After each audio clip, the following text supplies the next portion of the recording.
ಓಂ ಶಾಂತಿ. ಇಂದಿನ ಮುರಳಿ ದಿನಾಂಕ 1 ಜುಲೈ 2026. ಮುರಳಿ ಮಹಾವಾಕ್ಯಗಳು. ಮೀಠೆ ಬಚ್ಚೆ, ಸಾರಿ ದುನಿಯಾ ಕೋ ಶಾಂತಿ ದೇನಾ ಏಕ್ ಬಾಬಾ ಕಾ ಹಿ ಕಾಮ್ ಹೈ.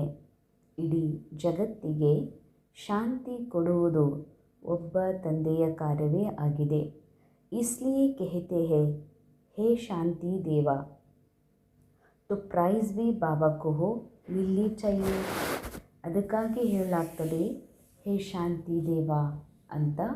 ಅಂದಮೇಲೆ ಶಾಂತಿಯ ಒಂದು ಪಾರಿತೋಷಕ ಏನಿದೆ ಅದು ಪರಮಾತ್ಮನಿಗೆ ಸಿಗಬೇಕಾಗಿದೆ. ಬಾಬಾ ಅಂತಾರೆ, ಈ ಜಗತ್ತಿನಲ್ಲಿ ಅನೇಕ ಮಾನವರು ಕರ್ತಾಪನದ ಭಾನದಲ್ಲಿ ತಮಗೆ ತಾವು ಮಾಡಿರುವಂಥ ಮಹಾನ್ ಕರ್ತವ್ಯಗಳನ್ನು ಶಾಂತಿಯನ್ನು ಸ್ಥಾಪನೆ ಮಾಡೋದಕ್ಕೆ ನಾವು ಬಹಳಷ್ಟು ನಮ್ಮ ಜೀವನ ಬಲಿದಾನ ಮಾಡಿದ್ದೇವೆ ಅನ್ನುವಂತಹ ಸ್ವರೂಪದಲ್ಲಿ ಇರ್ತಾರೆ. ಆದರೆ ಸತ್ಯ ಶಾಂತಿ ಇಡೀ ಜಗತ್ತಿನಲ್ಲಿ ನೆಲೆಸೋದು ಶಾಂತಿದಾತ ಪರಮಾತ್ಮನಿಂದ ಮಾತ್ರ.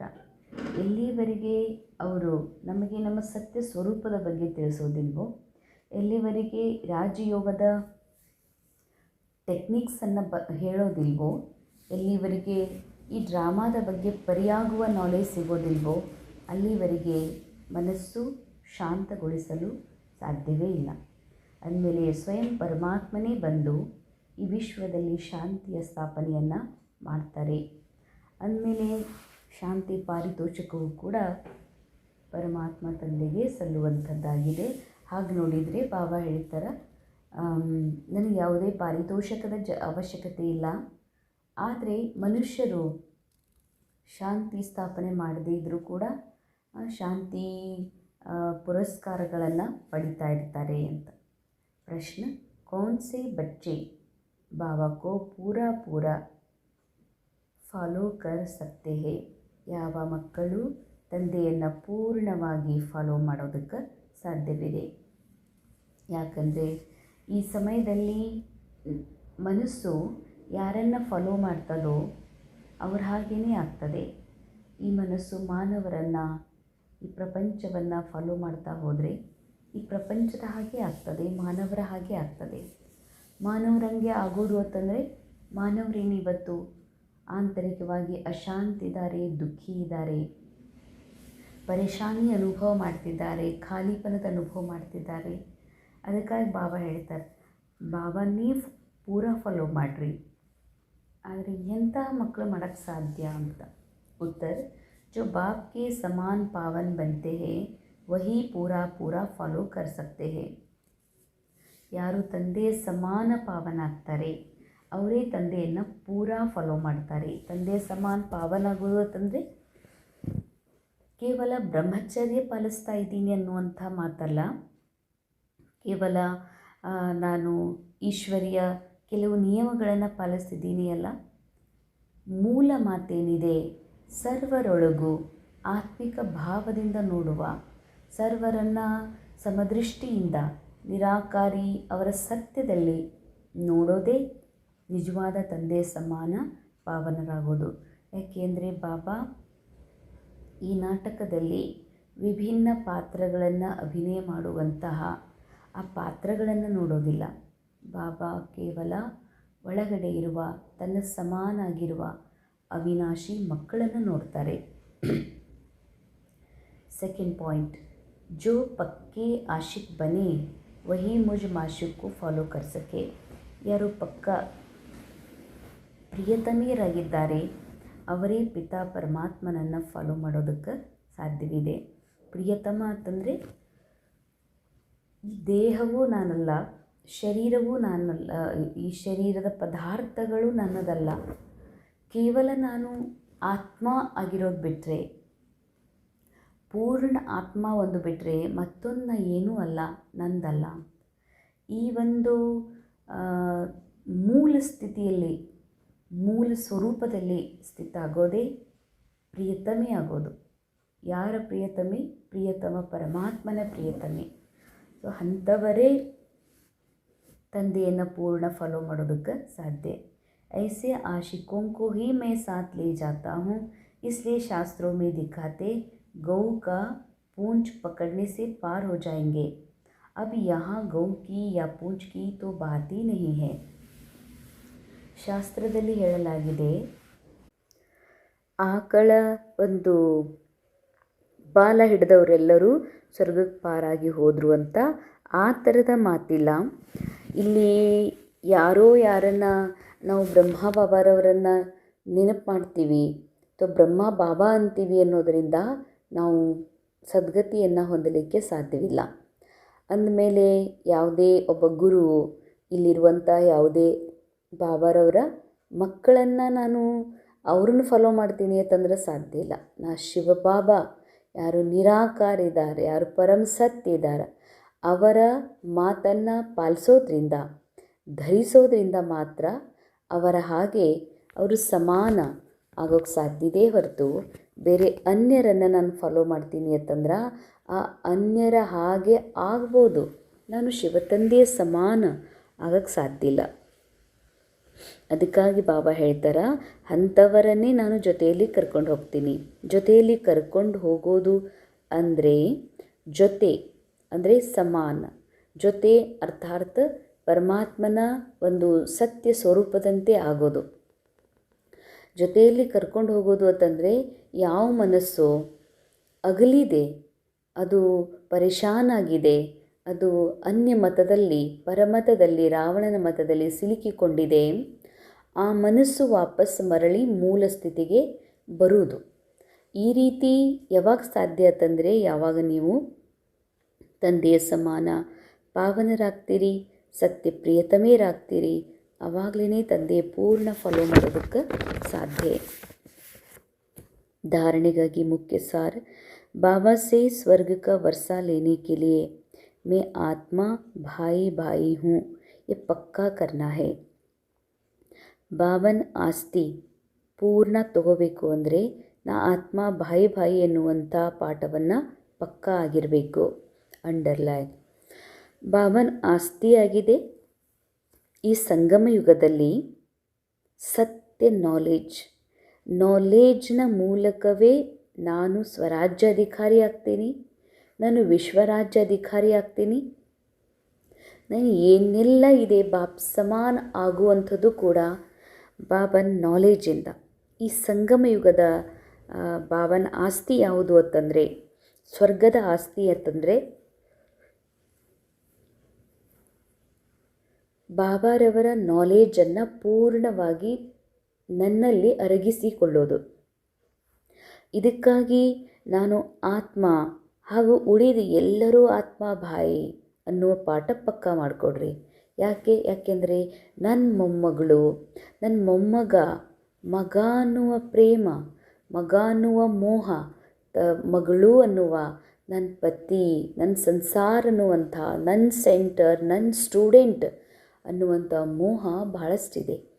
ಅದಕ್ಕೆ ಬಾಬಾ ಅಂತಾರೆ, ಈ ಜಗತ್ತಿನಲ್ಲಿ ದೇಹ ರೂಪದಲ್ಲಿ ಕಾಣುವಂಥವರು ದೇಹಗಳೆಲ್ಲ ಗೊಂಬೆ, ಒಳಗಡೆ ಆತ್ಮ ಇದೆಯಲ್ಲ ಅದು ಬಾಯಿ ಇದೆ. ಬಾಯಿ ಬಾಯಿ ಬಾಯಿ ಬಾಯಿ. ಯಾರು ಈ ನಾಟಕದಲ್ಲಿ ಬಾಯಿ ಅನ್ನೋದೊಂದು ಬಿಟ್ಟರೆ ಬೇರೆ ಅನ್ಯ ಸಂಬಂಧಗಳು ಕೇವಲ ಭ್ರಮೆ ಮಾತ್ರ. ಅದಕ್ಕಾಗಿ ಬಾಬಾ ಹೇಳ್ತಾರೆ, ಈ ಬಾಯಿ ಬಾಯಿ ಪಾಠವನ್ನು ಪಕ್ಕಾ ಮಾಡಿಕೊಡ್ರಿ. ಭಾಳ ಪರಸ್ಪರ ಪ್ರೀತಿಯಿಂದ ಇರಬೇಕಾಗಿದೆ. ಜೈಸೆ ಬಾಬಾ ಪ್ಯಾರೇ ತೇ ಪ್ಯಾರ ಐಸೆ ಪ್ಯಾರ ಬನ್ನ ಹೇ. ಹೇಗೆ ಬಾಬಾ ಅತ್ಯಂತ ಪ್ರಿಯರಾಗಿದ್ದಾರೋ ಹಾಗೇ ನೀವು ಕೂಡ ಪ್ರಿಯರು ಆಗಬೇಕಾಗಿದೆ. सेकेंड पॉइंट, बाप समान पावन बनकर बाबा को पूरा फॉलो करना है. बाबा के साथ वापस घर शांति धाम चलने के लिए पावन जरूर बनना है. ತಂದೆ ಸಮಾನ ಪಾವನರಾಗಿ ತಂದೆಯಿಂದ ಪೂರ್ಣ ಆಸ್ತಿಯನ್ನು ಪಡೀರಿ. ತಂದೆಯ ಸಮಾನ ಪಾವನ ಅರ್ಥಾತ್ ತಂದೆ ಸಮಾನ ಸ್ಮೃತಿ, ತಂದೆ ಸಮಾನ ದೃಷ್ಟಿ ತಮ್ಮದನ್ನಾಗಿ ಮಾಡಿಕೊಂಡು ಬಾಬನ್ ಕೊಡುವಂತಹ ಆಸ್ತಿ ಯಾವುದು ನಾಲೆಡ್ಜ್ ಇದೆ ಅದು ಪೂರ್ಣ ರೂಪದಲ್ಲಿ ಫಾಲೋ ಮಾಡಿರಿ. ಬಾಬನ್ ಫಾಲೋ ಮಾಡೋದು ಅಂದರೆ ಬಾಬಾ ಹೇಳುವ ಸತ್ಯ ಜ್ಞಾನವನ್ನು ಪೂರ್ಣ ತನ್ನಲ್ಲಿ ಅರಗಿಸಿಕೊಳ್ಳೋದು. ಬಾಬಾ ಕೆ ಸಾಥ್ ವಾಪಸ್ ಘರ್ ಶಾಂತಿಧಾಮ್ ಚಲನೆ ಕೆ ಲಿಯೆ ಪಾವನ್ ಜರೂರ್ ಬನ್ನ ಹೇ. ತಂದೆ ಜೊತೆಗೆ ವಾಪಸ್ ಶಾಂತಿಧಾಮಕ್ಕೆ ಹೋಗಬೇಕು ಅಂತಂದರೆ ಪಾವನ ಅವಶ್ಯ ಆಗಲೇಬೇಕಾಗಿದೆ. वरदान निर्बल आत्माओं में शक्तियों का फोर्स भरने वाले ज्ञानदाता सुवरदाता भवा। वर्तमान समय निर्बल आत्माओं में इतनी शक्ति नहीं जो जंप दे सके, उन्हें एक्स्ट्ರಾ फोर्ಸ್ चाहिए. ವರ್ತಮಾನ ಸಮಯ ನಿರ್ಬಲ ಆತ್ಮರಲ್ಲಿ ಇಷ್ಟೊಂದು ಶಕ್ತಿ ಇಲ್ಲ ಜಂಪ್ ಮಾಡುವಷ್ಟು. ಅವರಿಗೆ ಎಕ್ಸ್ಟ್ರಾ ಪವರ್ ಬೇಕಾಗಿದೆ. ಅಂದರೆ ವರ್ತಮಾನ ಸಮಯದಲ್ಲಿ ಅನೇಕರದಾರ ಸೇವೆಯಲ್ಲಿ ಭಾಗಿಯಾಗ್ತಾರೆ, ಅನ್ಯ ಆ್ಯಕ್ಟಿವಿಟೀಸಲ್ಲಿ ತಮ್ಮನ್ನು ಇನ್ವಾಲ್ವ್ ಮಾಡ್ಕೊಳ್ತಾರೆ. ಆದರೆ ಅಶರೀರಿ ಆಗೋದ್ರಲ್ಲಿ, ಕರ್ಮೇಂದ್ರಿಯಗಳಿಂದ ಡಿಟ್ಯಾಚ್ ಆಗೋದ್ರಲ್ಲಿ ಅವರಿಗೆ ಆಂತರಿಕ ಬಲ ಇಲ್ಲ, ಶಕ್ತಿ ಇಲ್ಲ. ಅದಕ್ಕೆ ಅವರಿಗೆ ಎಕ್ಸ್ಟ್ರಾ फोर्स ಬೇಕಾಗಿದೆ. तो आप विशेष आत्माओं को स्वयं में विशेष शक्ति भर करके उन्हें हाई जंप दिलाना है.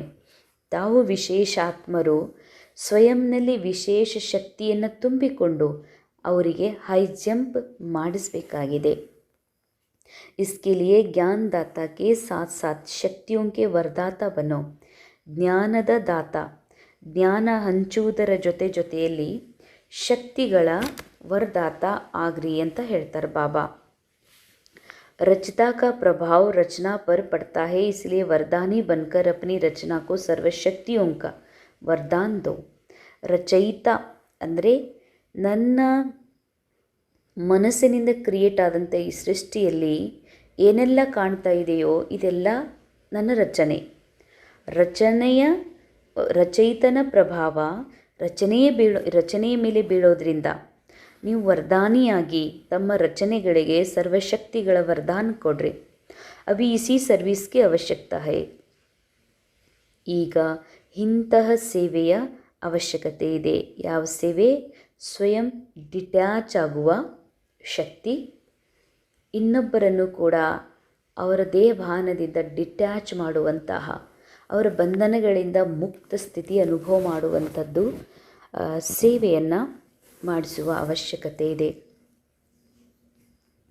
ಸ್ಲೋಗನ್ ಸಾಕ್ಷಿ ಹೋಕರ್ ಹರ್ ಖೇಲ್ ದೇಖೋ तो ಸೇಫ್ भी रहेंगे और ಮಜಾ भी ಆಯೇಗಾ. ಸಾಕ್ಷಿಯಾಗಿದ್ದು ಪ್ರತಿಯೊಂದು ಆಟವನ್ನು ನೋಡಿದಾಗ ನೀವು ಸೇಫ್, ಸುರಕ್ಷಿತವಾಗಿರ್ತೀರಿ ಮತ್ತು ಮಜಾ ಅನುಭವ ಮಾಡ್ತೀರಿ. ಸಾಕ್ಷಿ, ಇಲ್ಲೇನು ನಡೀತಾ ಇದೆ, ಏನು ಆಗ್ತಾ ಇದೆ, ಏನು ಹೋಗ್ತಾ ಇದೆ, ಏನು ಕೇಳಿಸ್ಕೊಳ್ತಾ ಇದ್ದೀನಿ, ಇದು ಒಂದು ಫಿಲ್ಮ್ನಲ್ಲಿ ನಡೀತಾ ಇದೆ. ಇಲ್ಲೊಂದು ಆಟ ನಡೀತಾ ಇದೆ. ಈ ಆಟವನ್ನು ಆಟ ಅಂತ ನೋಡಿದ್ರಿ ಅಂದರೆ ಭಾಳ ಸೇಫ್ ಇರ್ತೀರಿ. ಸೇಫ್ ಅಂದರೆ ನನಗೆ ಯಾರೂ ಏನು ಟಚ್ ಮಾಡೋದಿಲ್ಲ, ಏನೂ ಮಾಡೋದಿಲ್ಲ ಅಂತ ಅಲ್ಲ. ನನಗೆ ಅಂದರೆ ಇದು ಶರೀರದ ವಿಷಯದಲ್ಲಿ ಹೇಳ್ತಿಲ್ಲ. ನಾ ಆತ್ಮ ಪದೇ ಪದೇ ದೇಹಬಾನದಲ್ಲಿ ಸಿಲುಕಿ ಈ ದೇಹದ ಪ್ರಪಂಚದ ಬಂಧನದಲ್ಲಿ ಸಿಲುಕೋದ್ರಿಂದ ನಾನು ಸೇಫ್ ಇರ್ತೀನಿ ಮತ್ತು ಬಹಳಷ್ಟು ಮನರಂಜನೆ ಅನುಭವ ಮಾಡೋಕ್ಕೆ ಸಾಧ್ಯ ಇದೆ. ಅವ್ಯಕ್ತಿಶಾರಿ ಜೂನ್ ತಿಂಗಳ ಈ ಒಂದು ಟೈಟಲ್ ಆಗಿದೆ. ಜ್ವಾಲಾ ಸ್ವರೂಪ ಸ್ಥಿತಿಯಲ್ಲಿ ಸ್ಥಿತರಾಗಿ ಶಕ್ತಿಶಾಲಿ ನೆನಪಿನ ಅನುಭವ ಮಾಡ್ರಿ. आप महान तपस्वी आत्माएं ज्वाला रूप शक्तिशाली याद द्वारा प्राप्ति के किरणों की अनुभूति करो और कराओ.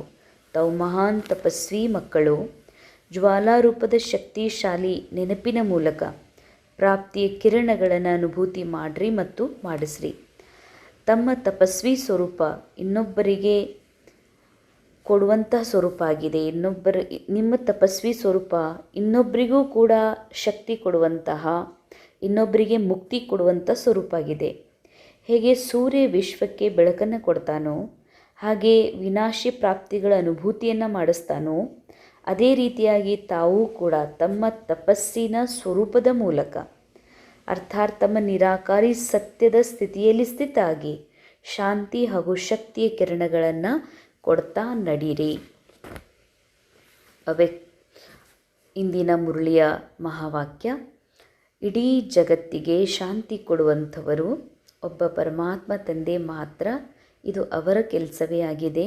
ಅಂದಮೇಲೆ ಶಾಂತಿ ದೇವ ಅಂತ ಕರೆಯೋದು ಅದಕ್ಕೇ ಶಾಂತಿಯ ಪ್ರೈಸು ಕೂಡ ಬಾಬಾರವರಿಗೆ ಕೊಡಬೇಕಾಗ್ತದೆ. ಓಂ ಶಾಂತಿ. ಇಂದಿನ ಅನುಭವ ಮಾಡೋಣ. ತಮ್ಮನ್ನು ಆರಾಮದಾಯಕ ಸ್ಥಿತಿಯಲ್ಲಿ ಸ್ಥಿತ ಮಾಡಿಕೊಳ್ಳ್ರಿ. ಅನುಭವ ಮಾಡಿರಿ, ನಾನು ಆತ್ಮ,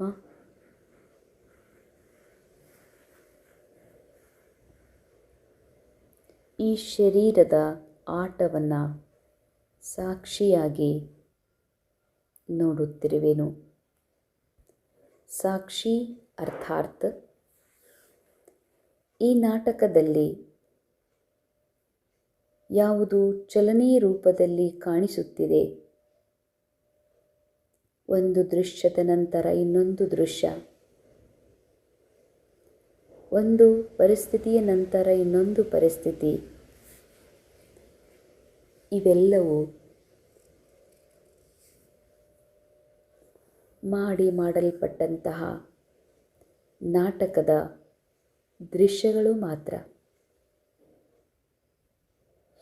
ಇಲ್ಲಿ ಯಾವುದು ಹೊಸದಾಗಿ ರಚನೆಯಾಗುತ್ತಿಲ್ಲ. ಅಂದ ಮೇಲೆ ಈ ವಿಶ್ವ ನಾಟಕದಲ್ಲಿ ಎಲ್ಲವೂ ಸಹ ಪೂರ್ವ ನಿರ್ಧಾರಿತವಾಗಿದೆ. ಪೂರ್ವಯೋಜಿತವಾದಂತಹ ಈ ನಾಟಕದ ಒಂದೊಂದು ದೃಶ್ಯಗಳು ಕೂಡ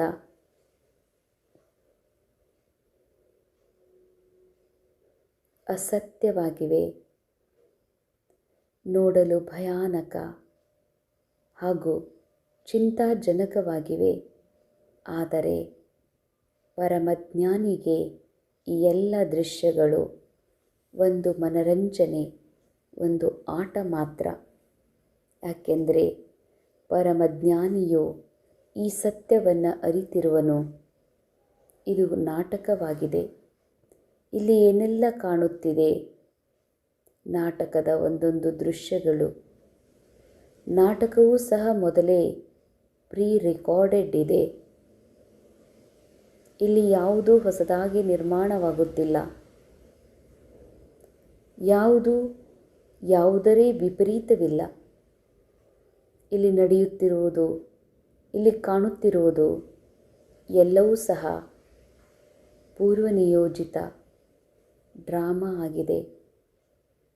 ಹೀಗಾಗಿ ಅವುಗಳ ಪ್ರಭಾವದಲ್ಲಿ ದೃಶ್ಯದಲ್ಲಿ ನಾನು ಹರಿದು ಹೋಗದೆ ದೃಶ್ಯದಿಂದ ಸದಾ ಪರೆ ನನ್ನ ಮೂಲ ಸತ್ಯದಲ್ಲಿ ಸ್ಥಿತವಾಗುತ್ತಿರುವೆನು. ಯಾಕೆಂದರೆ ದೃಶ್ಯಗಳು ಬದಲಾವಣೆಯನ್ನು ಹೊಂದಿವೆ. ನಾನು ಬದಲಾಗದ ಸ್ಥಿರವಾದ ಆತ್ಮನಾಗಿದ್ದೇನೆ. ಈ ನಾಟಕ